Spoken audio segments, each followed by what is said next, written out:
Hola, estamos en Generación N, voces que construyen el futuro y vaya si hay futuro cuando hablamos de un dirigente político y diputado nacional que tiene tan solo 29 años y un futuro por delante que ni hablar, pero ahora se van a enterar. ¿Qué tal, Tommy? ¿Cómo estás? Buenas, ¿cómo estamos? Muy Gracias por el bien. ratito.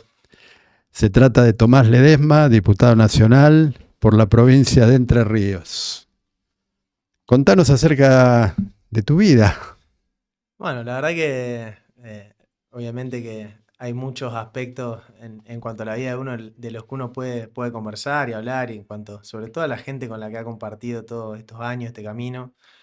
Pero particularmente a mí me toca sumarme a la política o al compromiso con tratar de construir una realidad un poco más justa desde muy pibe. Mis primeros recuerdos tienen que ver con los derechos humanos porque me toca venir de una familia que le tocó sufrir mucho la dictadura, con amigos, con familiares, con mi viejo particularmente. Y mis primeros recuerdos vienen de la mano de estar en los hombros de mi viejo con 6 7 años, marchando un 24 de marzo por la memoria, por la verdad, por la justicia. Y después se fue todo encadenando en un camino de entender a la política como algo necesario para que el que tenés al lado, la que tenés al lado, pueda vivir un poco mejor, ¿no? Y no solamente, como a muchos les tocó vivirlo solamente como un concepto, a mí también me tocó vivirlo en la práctica, ¿no? En una Argentina donde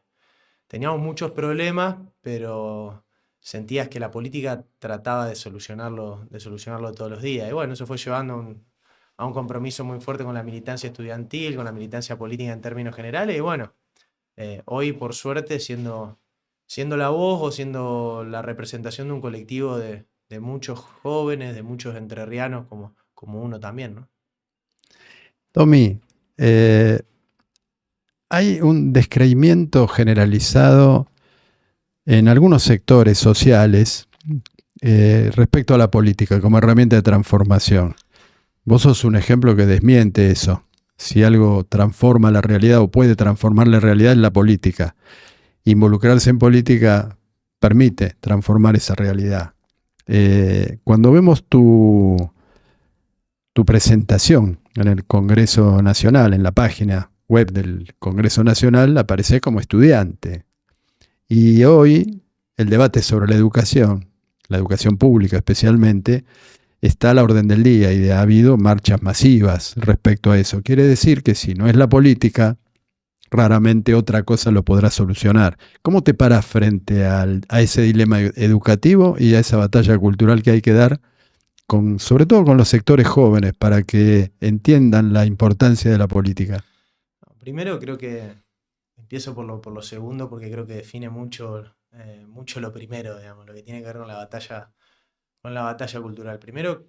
entiendo muchísimo a todos los jóvenes y a todas las jóvenes que hoy descreen de la política, que hoy tienen mucha bronca. Respeto mucho la esperanza de un montón de argentinos que decidieron depositarla en Javier Milei. La entiendo, la comprendo también. Creo que todos tenemos una cuota de responsabilidad con eso. Y sobre todo lo entiendo de los más jóvenes porque creo que así como yo te contaba que a mí me tocó vivir en una Argentina donde desde la práctica vos por ahí decías, che, bueno, capaz que en lo conceptual había cosas que no te gustaban, pero veías que en la práctica la política en tu vida cotidiana te resolvía que tus viejos consigan un laburito, que te empezaba a escapar un fin de semana, que tu hermano se pudiera estudiar, que siempre compraste garrafa y ahora pasaba la cañería de gas por la puerta de tu casa y te pudiste conectar. Bueno, creo que a mí me tocó vivir en esa Argentina de la política demostrándote en la práctica que las cosas se pueden cambiar. Pero creo que hoy en la Argentina hay una generación que en esa edad, entre los 12 13 14 15 16 17 años, donde uno empieza a racionalizar la injusticia y a preguntarse por qué el de al lado no tiene, por qué yo sí, por qué yo tengo, el de al lado no, se encontraron con la política generándole mucha angustia. Pensemos que obviamente con las diferencias que podemos tener, algunos opinan que fueron mejores, peores gobiernos, pero entre el año 2015 y 2019 se vivió en una Argentina muy compleja, con decisiones de fondo que le complicaron mucho la vida a la Argentina, ni hablar en el endeudamiento. Y en el gobierno, nuestro último gobierno de los 4 años, hubo muchos problemas que por razones objetivas del contexto, pero también por errores, no pudimos solucionar. Bueno, más allá de todo el ruido que hay alrededor de todos estos años que pasaron, hay 8 años donde en esa adolescencia, en esa edad donde uno racionaliza las injusticias, todos esos pibes y esas pibas crecieron viendo la política, trayéndole pequeñas angustias cotidianas en su casa o angustias también un poco más importantes. Y bueno, todo ese proceso de no poder cruzarse con la política como una herramienta de transformación en términos concretos y palpables en tu vida cotidiana, creo que hoy llevaron a que haya un descreimiento muy grande, mucha bronca, mucho enojo y una dirigencia política, en este caso Javier Milei en particular y Mauricio Macri también, pero Javier Milei en particular, que desde un discurso de mucho odio y bronca lograron canalizar todo ese sentimiento también de odio y bronca que tenía una parte importante de la sociedad. Bueno, creo que el primer punto para poder revertir un poco esa discusión es primero entender y respetar a los que decidieron acompañar a Milei, a los que están enojados y no pararse en una confrontación que para mí en este momento en la Argentina es innecesaria y volver a una lógica así de resistirse de resistir a todo lo que está pasando, pero al mismo tiempo no dejar de poner arriba de la mesa cómo creemos que hay que hacer las cosas. Digo, la gente que se va a volver a acercar a la política y hoy está en un lugar de enojo, se va a volver a esperanzar cuando vos veas que le mostrás un camino en términos concretos, de soluciones concretas de todos los días, no solo de resistencia, que es muy necesaria en este momento. Y creo que algo que sintetiza un poco y que muestra esos puentes que todavía no se han roto entre la política y la sociedad es la educación pública. Sin ningún tipo de duda, la transversalidad que hubo en la marcha federal que hoy permite que estemos cerca de lograr la readecuación mínimamente de los gastos de funcionamiento de las universidades públicas, volvió a poner arriba de la mesa para un montón de pibes y pibas que estaban descreídos, que ya empezaban a dudar, inclusive que acompañaron, algunos que acompañaban a Milei, pero estudian en la educación pública y demás. Volvimos a poner sobre la mesa con esa marcha, che, la política con la gente movilizada, con la gente comprometida, sí sirve para algo. Movilizamos los millones de personas que movilizamos, que se movilizaron, no que movilizamos nosotros políticamente, porque era transversal a todo el pueblo argentino ese día y hoy permite que podamos estar en un lugar de por lo menos empezar a garantizar ciertas cuestiones para la educación pública y el martes, muy probablemente, vamos a estar avanzando en la Cámara de Diputados con la recuperación del FONIT y con la reeducación del presupuesto universitario, ¿no? Contanos sobre los proyectos que llevas adelante en la Cámara. Bueno, tenemos obviamente que, para mí es muy importante que los legisladores y las legisladoras entendamos que es importante abocarnos a temáticas en particular. Obviamente que muchas veces la agenda nacional te lleva a las corridas, pero también los que somos del interior tenemos un desafío muy grande que es poder traer discusiones del interior del país a la Ciudad Autónoma de Buenos Aires. Vengo de una provincia que se jacta de haber siempre combatido el centralismo, digamos, y bueno, también hemos abordado varios temas. Uno de los temas que justamente tienen que ver con la educación pública es un proyecto que presentamos junto a más de 300 centros de estudiantes de todo el país, gremios, docentes y demás, que es un proyecto denominado Justicia Digital Educativa, que era un proyecto que buscaba, o sea, hablando sintéticamente, volver ley el conectar igualdad, que pase a ser una obligación para cualquier gobierno, que pase a ser una política de Estado sin importar el color político, y a la par, sin importar si estábamos hablando de escuelas rurales, como hay en mi provincia, que hay muchísimas, o escuelas céntricas o urbanas, el Estado tenga la responsabilidad de garantizar la fibra óptica necesaria para que puedan acceder a Internet y a dispositivos electrónicos, aquellos que no lo puedan hacer en la educación pública, porque creemos que garantiza no solo ocio, que es un derecho de cualquier joven argentino, trabajo, inserción laboral, formación profesional y obviamente una dinámica del estudio y de la formación mucho más acorde a los tiempos que vivimos, ¿no? Después, bueno, trabajamos algunas otras cuestiones. A mí me gusta mucho hablar de ese proyecto, creo que es emblemático. Tuvo dictamen de comisión y después, bueno, ocurrió el cambio de gobierno y obviamente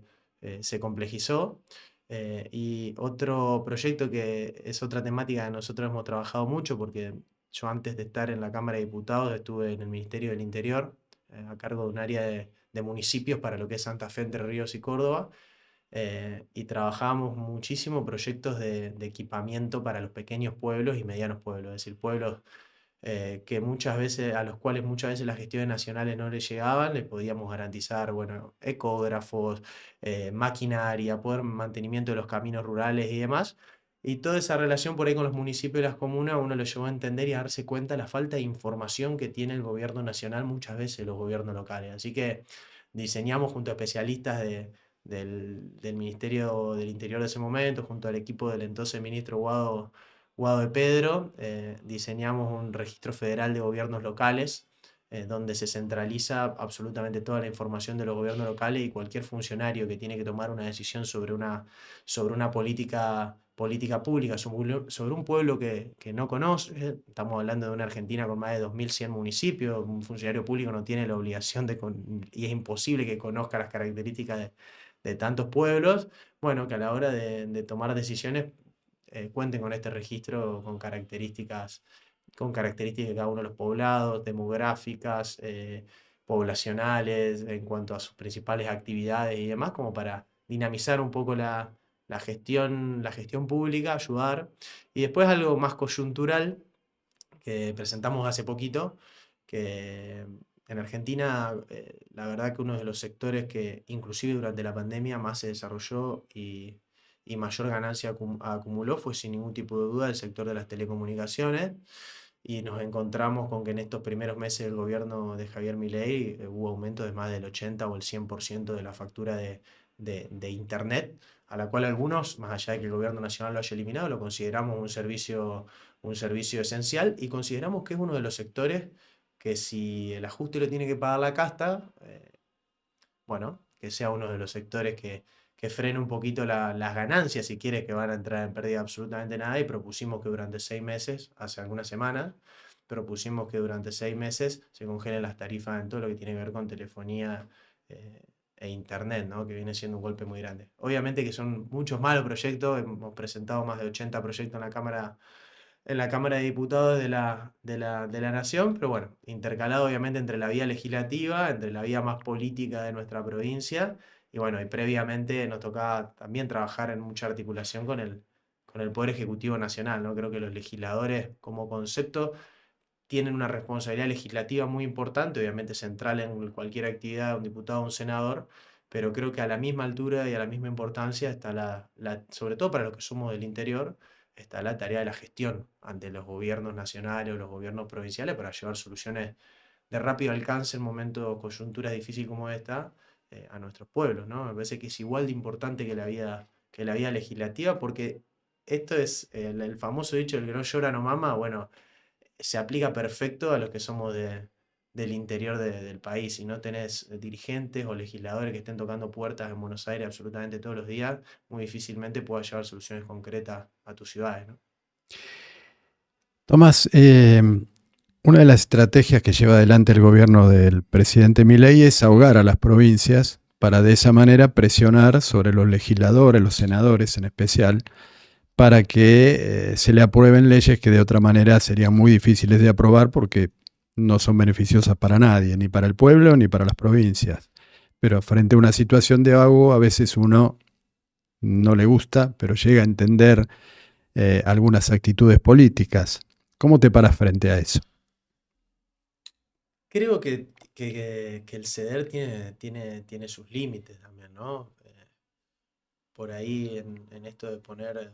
a disposición un voto en contra de no solo de tus convicciones, sino del entramado productivo, económico y social del país a cambio de algunos beneficios que a mi humilde entender, a mí como dirigente del interior del país, no le cambian la vida de fondo a los ciudadanos, por lo menos de la provincia de Entre Ríos. Para mí no hay concesión que valga como para ir en contra de tus convicciones. Y creo mucho en que el desarrollo de los proyectos locales o provinciales eh, realmente le pueden cambiar de fondo la vida a sus provincias y están anclados en proyectos nacionales, ¿no? No creo en esa actitud de ser modosito ante gobiernos como este, ni siquiera creo, sacando la cuestión ideológica o lo que uno crea más de fondo en términos de ideas, ni siquiera lo veo inteligente en términos políticos. Me parece que una vez que en política te miden el aceite y que saben que si te aprietan un poquito, te miden un poquito, te sacan un voto o te sacan un acompañamiento en contra de tus ideas, después te van a aprovechar y pasás a valer mucho menos. Yo creo que les ha ido mucho mejor a los gobernadores o a los dirigentes provinciales que han decidido tener una actitud combativa y desde ese lugar, sí, negociar cuestiones para la provincia muchas veces que a los dirigentes que deciden de arranque acostarse sobre el calor de un gobierno nacional, que si sigue en el rumbo en el que sigue, vos no vas a lograr salvar tu provincia o tu ciudad. La responsabilidad es plantear que hay una alternativa, no ir en contra de tus convicciones o ir en contra de o ir a favor de la entrega de los recursos estratégicos del país por más de 30 años, como es con el RIGI, o como fue a 100 años con la deuda externa, porque si el país vuela por los aires, las provincias vuelan por los aires, las ciudades también. Nosotros tenemos una responsabilidad de representación con un pueblo que nos elige para mostrar que hay una alternativa y vuelvo a engancharlo con lo que hablábamos hace un ratito. No solo lo digo una lógica de resistencia y oposición, que creo que es necesaria en la calle y creo que es necesaria en cada uno de los ámbitos que lo tengamos, sino también en una lógica de poner arriba de la mesa cómo haríamos nosotros las cosas si nos tocara ser gobierno, porque somos parte de un dispositivo político, de un espacio político al que la sociedad no lo vota para que sea oposición. Más allá de que coyunturalmente hoy nos toque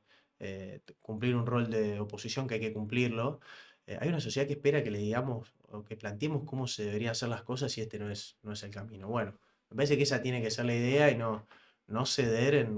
como algunos piensan que hay que ceder entregando el país a 30 40 años por querer solucionar el equilibrio fiscal o el superávit provincial a fin de mes o durante un año, que encima no le va a cumplir. Por encima no les va a cumplir. Con la mitad de las cosas les prometió a cambio los que van a levantar la mano y acompañar ahora, yo te puedo asegurar que no les va a cumplir. Tomás, coincidiendo en la necesidad de construir un mejor peronismo con capacidad de gobierno y con una propuesta quizá mejorada, ampliada, para llegar a sectores que no estábamos llegando, que nos abandonaron provisoriamente, ¿cuál sería el primer paso en esa dirección? Escuchar, escuchar, escuchar, no enojarse con los que acompañaron a Milei, no enojarse con los que están enojados con el peronismo,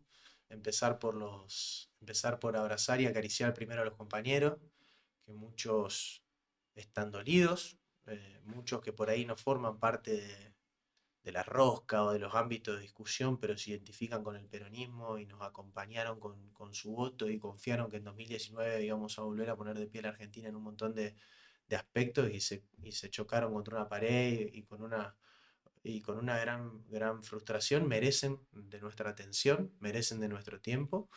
y una vez que logremos recomponer esos lazos,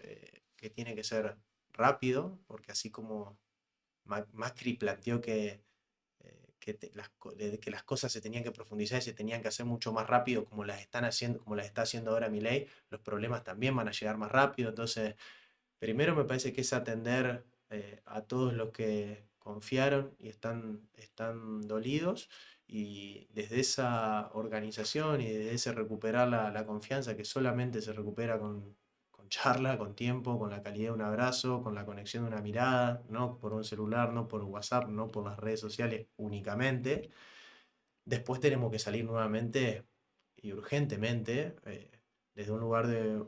humildad, a tener un ida y vuelta más cotidiano con la sociedad. Me parece que es que hemos pasado momentos donde por ahí el triunfalismo o el que nos haya ido bien electoralmente en 2019 y demás nos hizo subirnos arriba de ese triunfalismo y muchas veces eh, olvidarnos de que hay vasos comunicantes con la sociedad que no se deben perder y que fue lo que algunos reclamamos. Y la propia Cristina también reclamó durante 4 años en la Argentina. Entonces, como primer paso, me parece que es escuchar. Y como segundo paso, sin ningún tipo de duda, es a partir de lo escuchado, construir una síntesis de hacia dónde tenemos que ir. Y después si vos lo que proponés interpreta el sentir de una sociedad que necesita que le escuchen y necesita que le propongan, la fortaleza para dar las disputas que haya que dar van a venir solas, ¿no? Entenderá la audiencia lo que vamos a contar ahora, escuchando las sabias palabras de nuestro representante, en este caso representante de la provincia de Entre Ríos, en la Cámara de Diputados de la Nación, representante del pueblo, y que nos invita a reflexionar acerca de la escucha que tenemos que tener con los ciudadanos, con ciudadanos que no piensan como nosotros, para construir una alternativa superadora. A raíz de esto, el amigo y compañero Tomás Ledesma va a recibir el próximo 14 de junio el premio Tati Almeida. Por expresa disposición de Tati, que hace tiempo viene hablando de